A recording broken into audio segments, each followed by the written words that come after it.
a refugee from Haiti by the name of Elizabeth Clarice Lange, Lange. We say Lang, but it's really Lange. A French woman, French-speaking woman, came to the States as a refugee. We aren't even too sure when she came. We don't have her birth certificate. We have her death certificate, so we know she lived. But she was a remarkable woman in that she had real empathy for the unschooled children in Baltimore. Some of them were children of slaves. Some of them were refugees from Haiti. And she wondered why they weren't schooled. And she learned that there were no schools for black children in Baltimore. So she opened her own home. She had some little money that she brought with her. And she had a sort of a home school. And she did it for about 10 years. And then she ran out of money. And this Sulpician priest, Father Joubert, was also a refugee from Haiti, a Frenchman. But he was white and she was black. That's right. And he was a man and she was a woman. And she could do nothing at all about... He said, why don't you start a religious order? Why don't you enter a religious order? And then the school would continue with nuns always to teach. And she said, I can't become a religious because no woman of color can enter the existing religious community. And he said, well, if I write a rule and get it approved by Rome, would you be willing to start your own community? So she said, yes.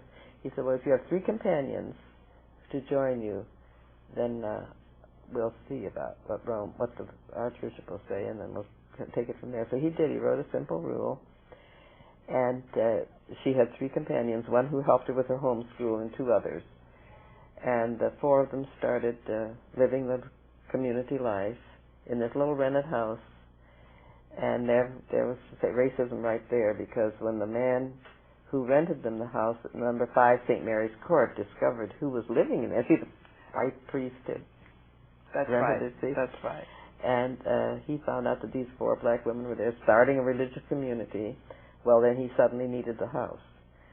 So they found another house at 610 George Street. And it was in that little rented house on 610 George Street that they started their religious formation. In what year? In 1828. And a year later, in 1829, they made their vows, poverty, chastity, and obedience. And that is so historical. Yes. Because that act of theirs made history. It was the first order. The first order of women of color to start a religious community. And this year, we're beginning the celebration, a huge celebration, because we're 175 years.